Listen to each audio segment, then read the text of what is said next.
Indudablemente, el ir a gozar de estos hermosos paisajes de altura puede generar inconvenientes en algunas personas que no están adecuadamente aclimatizadas.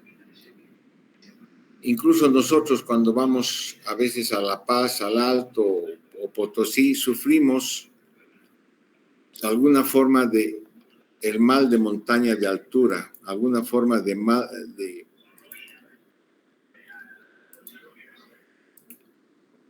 de montaña.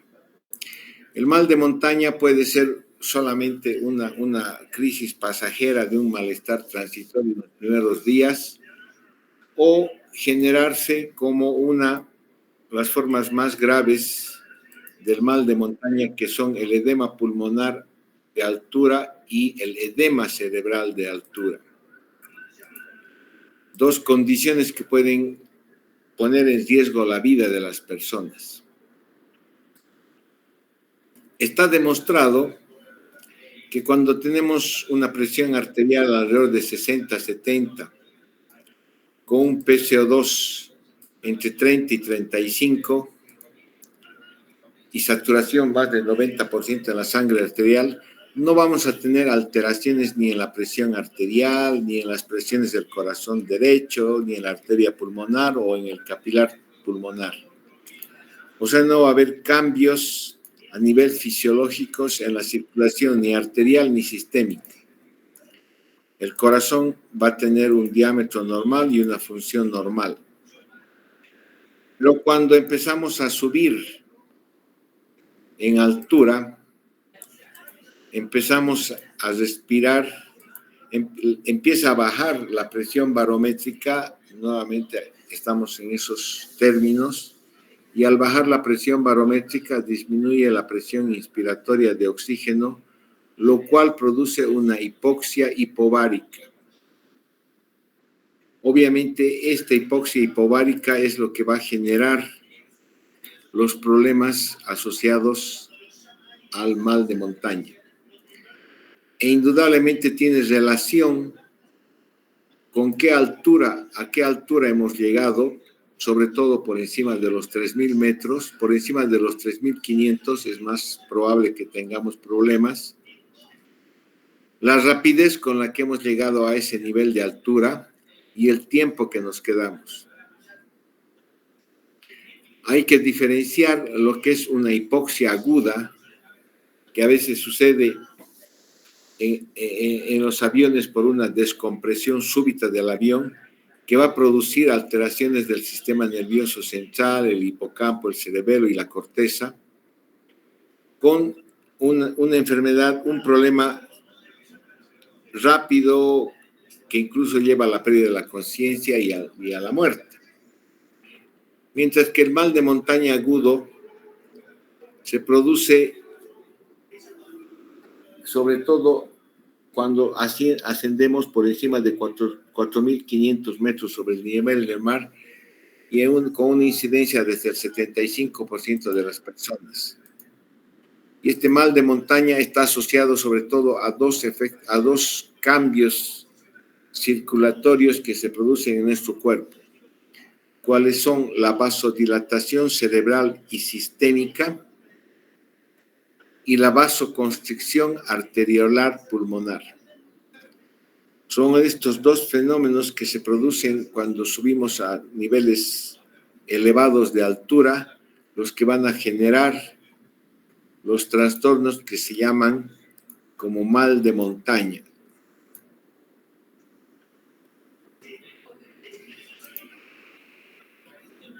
¿Qué es lo que sucede cuando subimos a la altura?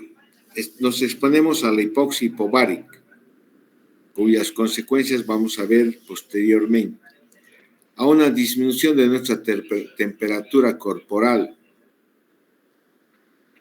En la altura el aire es más seco y predispone a enfermedades irritativas oculares, respiratorias y a la deshidratación. Y obviamente también aumenta nuestra exposición a rayos ultravioleta con riesgo de quemaduras. Entonces, cuando ascendemos en altura, esta diapositiva ya la hemos visto. Cuando vamos ascendiendo en la altura, lo que sucede es una disminución de la presión barométrica y de la presión inspiratoria de oxígeno. Cuando esos niveles de disminución de la presión inspiratoria de oxígeno producen un nivel de saturación por debajo de 90%, es que podemos ya empezar a sentir los efectos de esa disminución de la presión barométrica.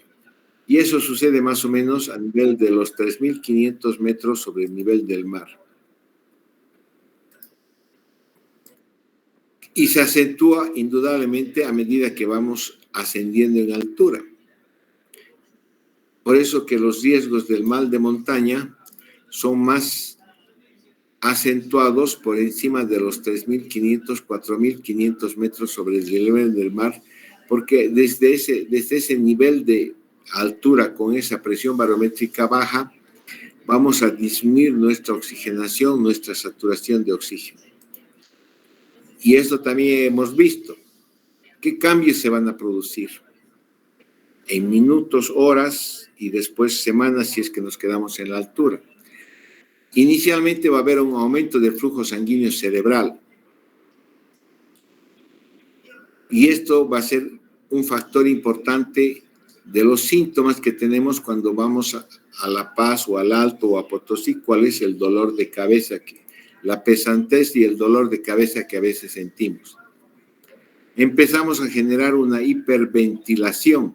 Empezamos a aumentar nuestra frecuencia respiratoria.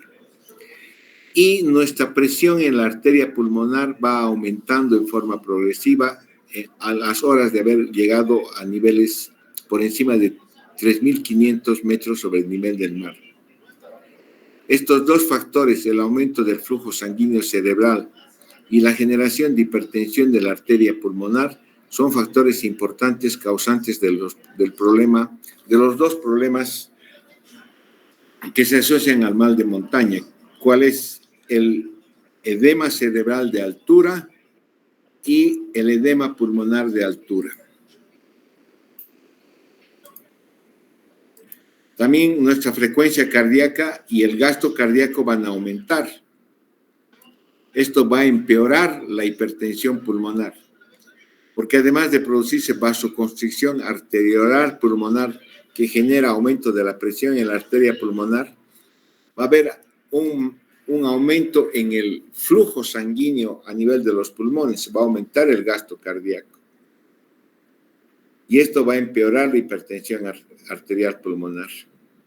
En los días posteriores, si nos quedamos en la altura, vamos a tratar de compensar estas alteraciones eliminando bicarbonato por la orina, generando mayor eritropoyetina a nivel renal, lo que va a aumentar la masa de glóbulos rojos, la hemoglobina, y va a ser causante de una de las consecuencias de vivir en la altura, ¿cuál es? La poliglobulia.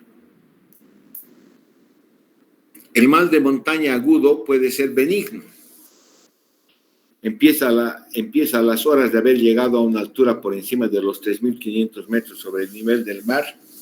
Puede ser autolimitada por unas horas y se caracteriza por la presencia de cefalea, mareo, astenia, dinamia, decaimiento, náuseas, dificultad para dormir y somnolencia diurna. Esto obviamente es un cuadro benigno que puede pasar solamente con un reposo o un uso de un antiinflamatorio no esteroideo, un analgésico, o puede evolucionar hacia las formas más complicadas y graves del mal de montaña, cuál es el edema pulmonar de altura y el edema cerebral de altura, condiciones extremadamente graves. Los factores predisponentes para que desarrollemos este problema es que algunas personas se adaptan mal a la hipoxia hipobaríca, o sea, tienen una historia de mal de montaña.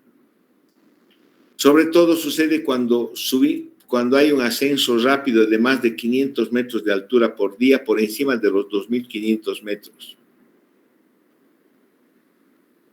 Cuando las personas no realizan una aclimatación previa a llegar a niveles por encima de los 3.000 metros.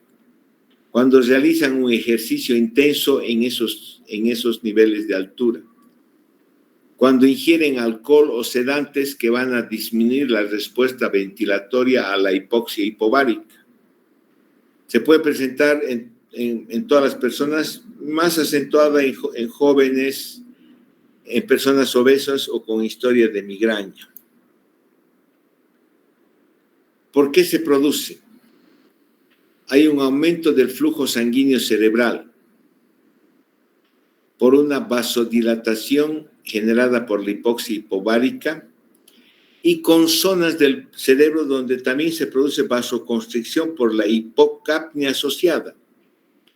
El momento en que llegamos a la altura por encima de 3.000, 3.500 metros y nos exponemos a esta hipoxia hipobárica, uno de los mecanismos compensatorios que hacemos es aumentar la frecuencia respiratoria.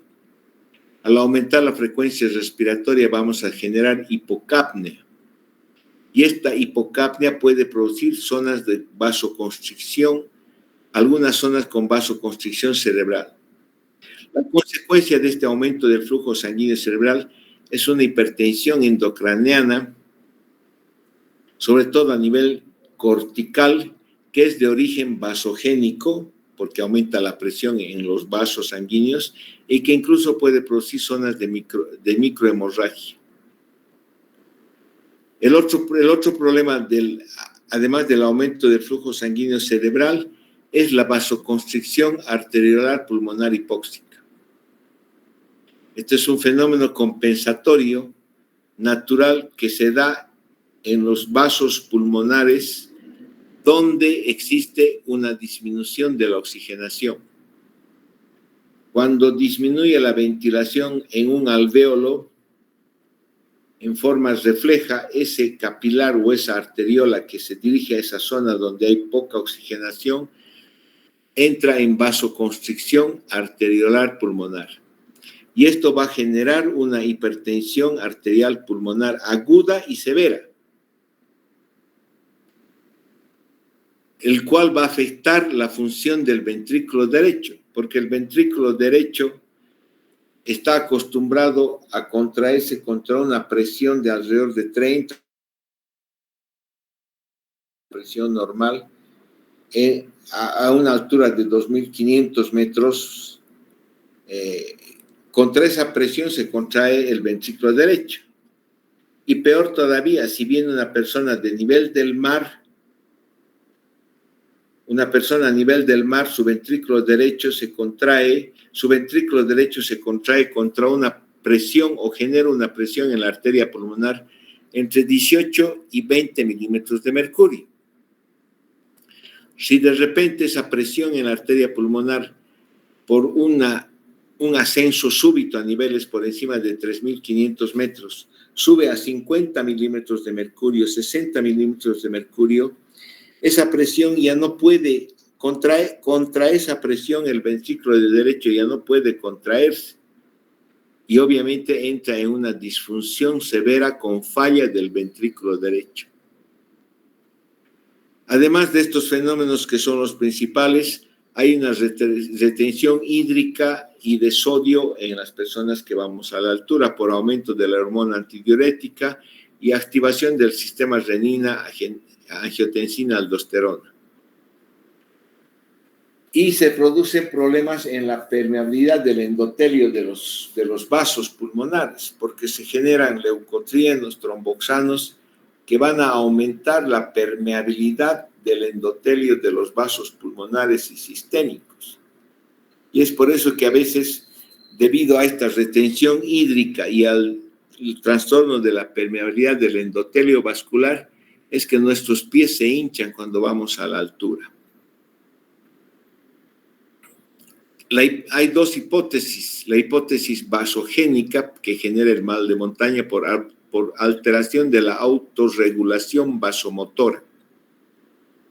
un aumento tanto de la presión arterial sistémica y pulmonar,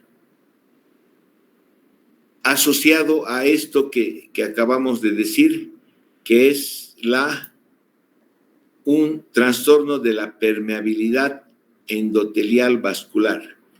O sea, hay un aumento hay una lesión mecánica del endotelio de los capilares pulmonares. Hay un aumento de la permeabilidad del endotelio de los vasos, tanto sistémicos como pulmonares, y que si está asociado a aumento de la presión intracapilar, va a inducir a una salida de líquido de los capilares hacia los tejidos. Y hay también alteraciones citotóxicas con alteración de la bomba de transporte de sodio-potasio a nivel celular y una disminución en la depuración de líquido a nivel del celular y del intersticio. ¿Cómo podemos nosotros distinguir que estamos haciendo un mal de montaña? Si empezamos a tener cefalea, náuseas, vómitos, insomnio, mareos, vértigos, calificamos como un punto. Si el dolor de cabeza no pasa con el uso de antiinflamatorios no esteroideos simples como un paracetamol o se asocia con vómitos, ponemos 2 puntos. Si de repente empezamos a tener disnea incluso de reposo o una disminución de la diuresis, ponemos 3 puntos. Entonces, cuando tenemos una sumatoria de más de 6 puntos, ese paciente está desarrollando un mal de montaña agudo, severo, que puede degenerar y terminar en las 2 formas más graves del mal de montaña, cuál es el edema agudo de pulmón y el edema cerebral. Si es benigno, ¿cómo tratamos aquello? Hay que limitar el ascenso. Aquellas personas que deciden subir por encima de 3.000, 3.500 metros deberían ascender a un ritmo de menos de 500 metros por día. Usar AINES o acetazolamida como profilaxis. Si se presenta una forma maligna del mal de montaña, los conceptos son que debemos descender en forma inmediata por lo menos 500 o 1.000 metros, usar dexametasona y oxígeno a bajo flujo. También podemos, si vamos a ir hacia la altura, usar ciertos medicamentos como profilaxis. Medicamentos como el nifedipino, el taldalafil, el sildenafil, van a evitar una vasoconstricción pulmonar importante. O sea, me van a prevenir quizás que llegue a un edema agudo de pulmón. Y la acetazolamida y el uso de la dexametasona también puede prevenirme el desarrollo del edema cerebral. Una de las formas severas del mal de montaña es el edema pulmonar de altura, que se presenta por encima de 3.000 metros y a veces con una incidencia de hasta 15%, sobre todo en personas que vienen desde llano o a nivel del mar. Quizás personas como nosotros que estamos a una altura de 2.500, podemos fácilmente tolerar ir a Potosí a 4.000 metros, al Salar de Uyuni a 4.000, 4.100 metros, tener ciertas molestias y tolerar, porque tenemos cierta ya capacidad de adaptación a una altura moderada. Pero personas que viven a nivel del mar y que van rápidamente a la altura y van a visitar al Salar de Uyuni, entonces esas personas van a tener mayor riesgo de desarrollarlo, formas severas del mal de montaña como el edema pulmonar. Indudablemente esto está en relación directa con a qué altura ascienden, con la rapidez con que ascienden. Cuanto más alto ascienden y cuanto más rápido ascienden, es más probable que tienen más probabilidad de desarrollar edema pulmonar.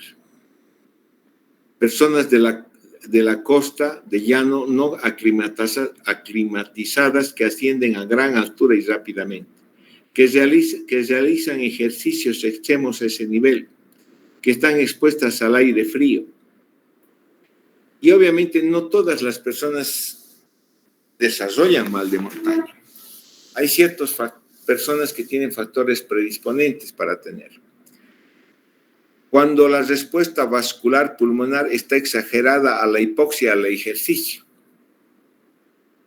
Hay personas que desarrollan una mayor vasoconstricción arterial pulmonar en respuesta a la hipoxia hipovárica y al ejercicio que se realiza en la altura. Y esto puede inducir a un aumento mayor de la presión en la arteria pulmonar. Hay personas que no responden que tienen una respuesta ventilatoria hipóxica disminuida. En condiciones normales, si yo voy a la altura, lo primero que voy a hacer va a ser aumentar la frecuencia respiratoria y el volumen corriente. Va a haber una respuesta ventilatoria a la hipoxia hipovárica. Y obviamente hay personas que disminuyen esta respuesta ventilatoria. Y al disminuir la respuesta ventilatoria, la hipoxemia se agrava. Y si encima se echan una fiesta y toman alcohol o usan sedantes, van a disminuir más esta respuesta ventilatoria. Van a disminuir más la respuesta ventilatoria a la hipoxia. Hemos visto que hay un aumento del gasto cardíaco cuando subimos en la altura. Indudablemente, en nuestro cuerpo, en circunstancias de reposo, no todas nuestras arteriolas están completamente abiertas. En condiciones especiales, sobre todo cuando hacemos ejercicio, se produce un reclutamiento de aquellas arteriolas no completamente abiertas para adaptarse a ese aumento de la presión, a ese aumento del gasto cardíaco.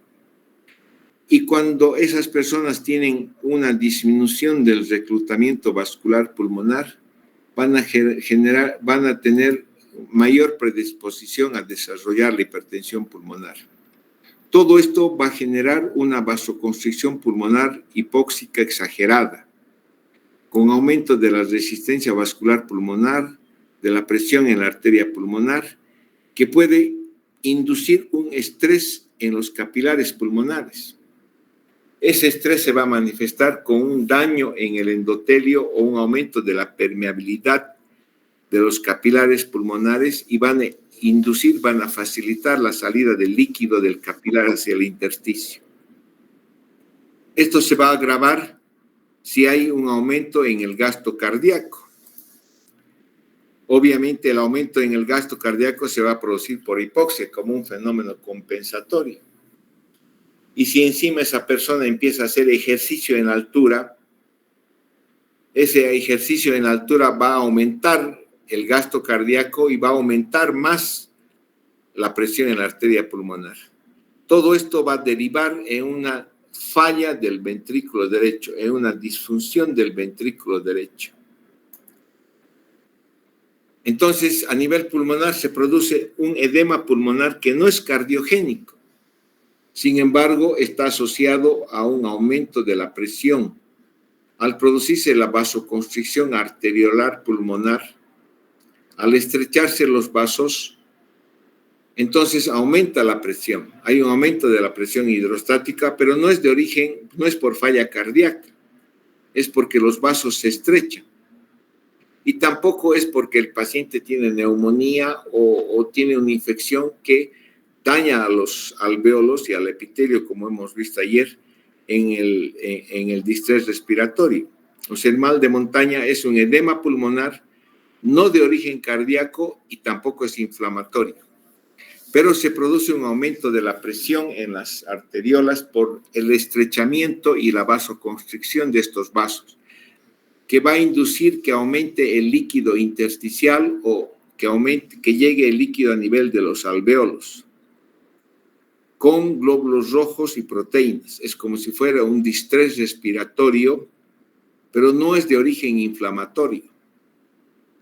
Se produce por esa vasoconstricción pulmonar exagerada y el aumento en la presión en la arteria pulmonar.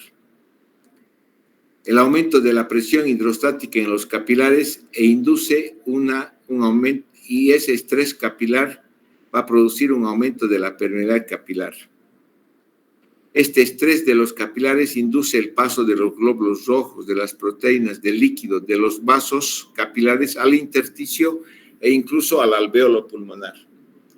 Y puede producir una forma de distrés respiratorio. Ayer vimos que entre las múltiples causas de distrés respiratorio estaba el edema pulmonar de altura. Puede llegar a producir hasta una hemorragia alveolar, pero que no es de origen inflamatorio. Estos fenómenos mecánicos por aumento de la presión en las arteriolas y en los capilares pulmonares se agravan porque hay una disminución de los niveles de los vasodilatadores pulmonares como el óxido nítrico o aumento de los niveles de las sustancias vasoconstrictoras como la endotelina y la disminución de la respuesta ventilatoria hipóxica. Si yo dejo de respirar, si yo voy a Potosí y decido tomarme unos tragos y en la noche para dormir decido tomar un sedante, entonces además esas dos circunstancias van a disminuir mi respuesta ventilatoria a la altura. O sea, no voy a hiperventilar. Y esa ausencia de la respuesta ventilatoria a la altura va a inducir mayores problemas y me puede llevar al mal de montaña. Se presenta en los primeros 5 días, sobre todo a niveles por encima de 3.000 metros sobre el nivel del mar. Hay una disnea del ejercicio que es más progresiva, voy tolerando menor cantidad de ejercicio, tos seca, un dolor torácico opresivo.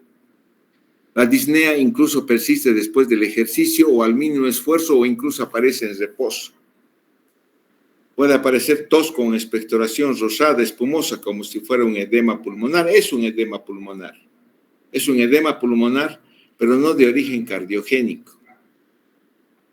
Puede haber fiebre, taquicardia, taquipnea por la respuesta ventilatoria hipóxica, se encuentran crépitos basales, cianosis, cefalea. En la gasometría voy a encontrar hipoxemia con alcalosis respiratoria porque estoy hiperventilando. En la tomografía o en la placa de tórax, como en un distrés respiratorio, voy a encontrar infiltrados algodonosos diseminados en ambos campos pulmonares. En el electrocardiograma va a haber taquicardia sinusal, el eje del corazón se va a desviar a la derecha y en una ecocardiografía puedo encontrar evidencia de sobrecarga ventricular derecha, con dilatación del ventrículo derecho, con desvío del tabique hacia el ventrículo izquierdo. Datos de sobrecarga ventricular derecha. El tratamiento indudablemente pasa por disminuir la vasoconstricción pulmonar hipóxica y disminuir la hipertensión arterial pulmonar.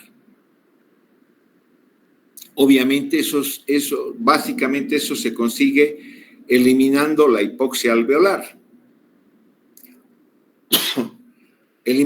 Aumentando la cantidad de oxígeno que llegue a los alvéolos. ¿Y cómo voy a conseguir eso? Bajando de altura. Hay que bajar por lo menos 500 a 1.000 metros del lugar donde estamos y obviamente al bajar va a aumentar la presión barométrica, va a haber una mayor presión inspiratoria de oxígeno y voy a aliviar la hipoxia alveolar. Tengo que evitar grandes esfuerzos al descender. Puedo administrar oxígeno suplementario para mantener una saturación alrededor del 90%.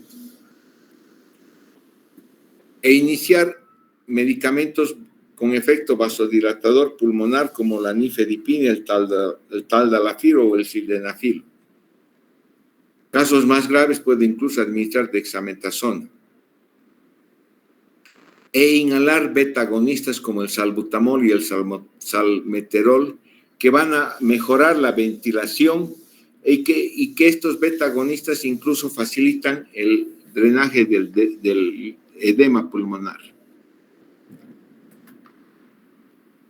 La prevención del edema pulmonar de altura es más o menos la misma que la prevención del mal de montaña, porque el edema pulmonar de altura es una forma de mal de montaña, pero en su forma maligna, severa.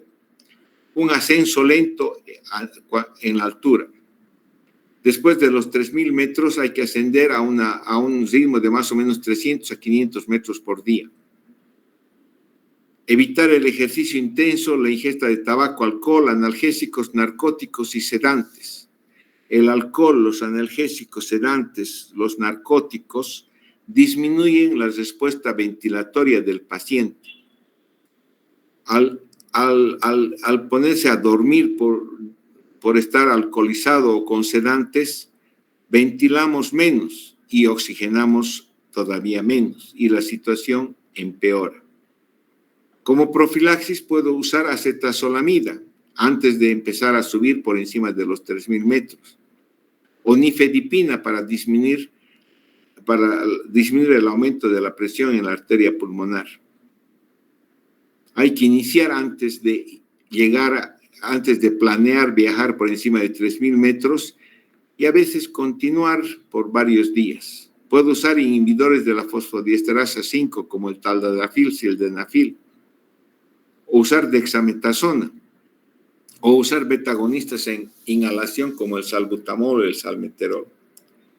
Entonces, si yo tengo cierta predisposición a desarrollar mal de montaña antes de ir a Potosí o a las minas o al Salar de Uyuni, puedo usar acetazolamida, puedo tomar una tableta de nifedipino o inhalar salbutamol para prevenir el desarrollo de un mal de montaña.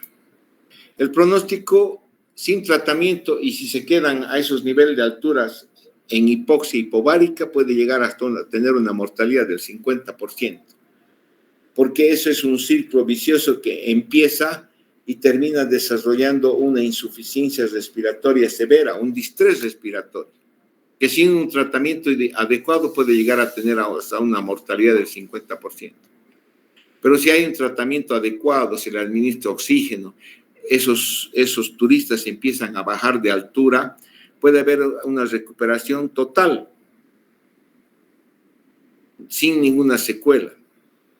Pero una persona que ha desarrollado mal de montaña, quiere decir que su respuesta fisiológica a viajar a niveles de altura es mala, que tiene una mala respuesta ventilatoria hipóxica, que fácilmente desarrolla hipertensión pulmonar. Entonces, en personas que tienen antecedentes de mal de montaña, puede incluso recurrir hasta un 60% en esas personas susceptibles. Cada vez que viajan vuelven a tener los mismos síntomas.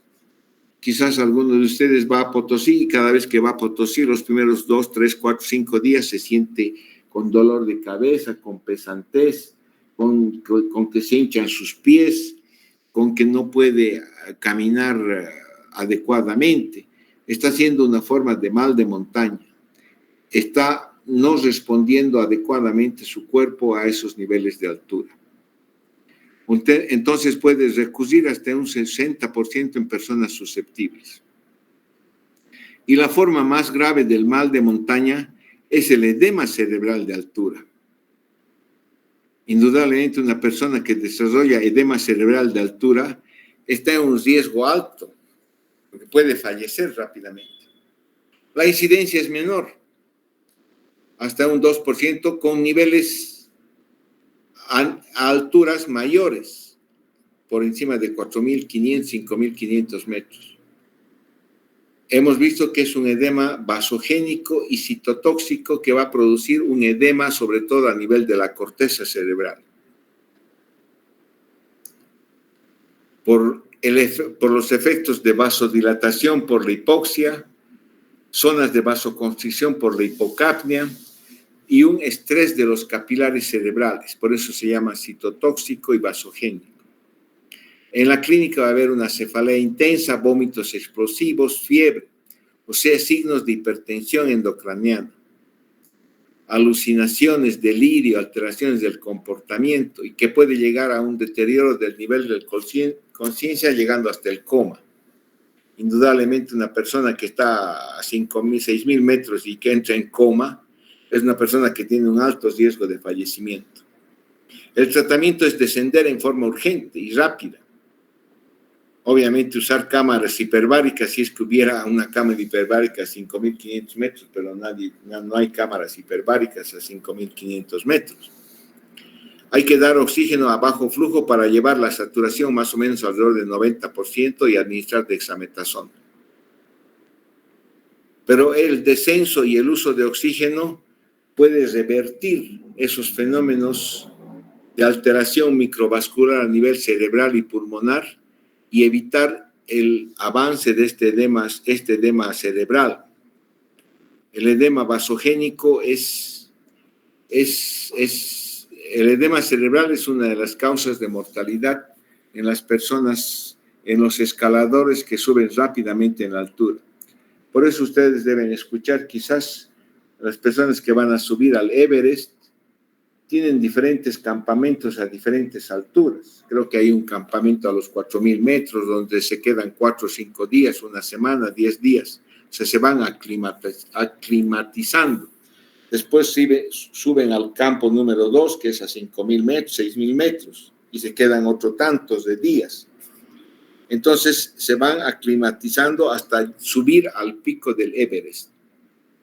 Hay una película interesante donde 2 personas se quedan ahí y se están peleando por la dexametasona para inyectarse porque están con el mal de montaña severo. En resumen, la enfermedad de altura ocurre en personas que no están aclimatizadas durante los primeros días y a una altura por encima de 2.500 o más. El dolor de cabeza es el síntoma principal del mal de montaña. Se puede prevenir ascendiendo a un ritmo de 300 a 500 metros por día cuando estamos por alturas por encima de los 3.000 metros. Y con periodos de descanso cada 3-4 días. Por eso hay campamentos en la escalación hacia el Everest donde se quedan las personas para aclimatizarse. El riesgo del mal de montaña y el edema cerebral se reduce con el uso profiláctico de acetazolamida o dexametasona. El riesgo del edema pulmonar de altura se reduce con el uso de los vasodilatadores pulmonares como la nifedipina, inhibidores de la fosfodiesterasa 5 o dexametasona. Un mal de montaña leve puede ser tratado con reposo y analgésicos antiinflamatorios.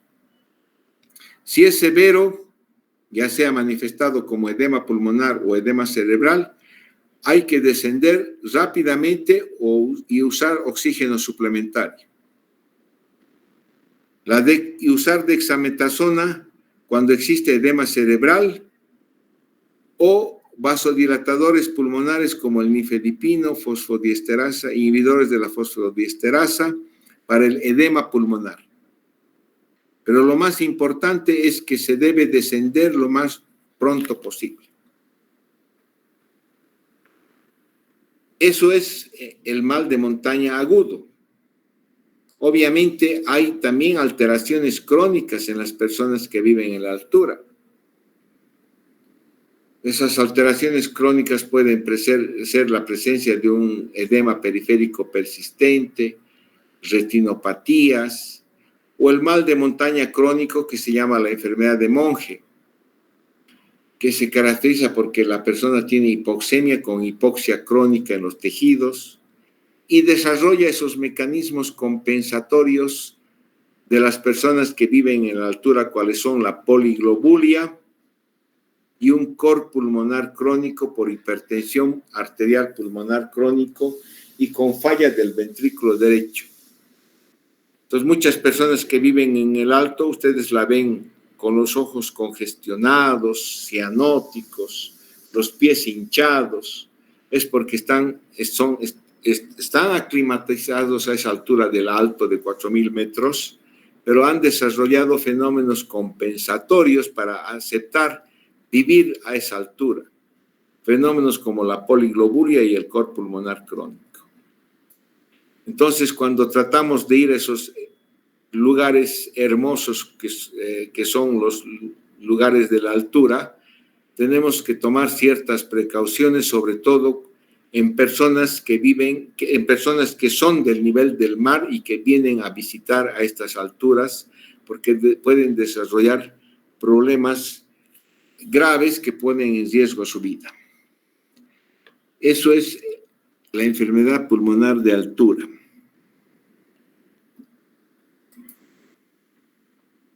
¿Tienen alguna pregunta? No tienen preguntas. Entonces nos vemos el día lunes a las 7 de la noche.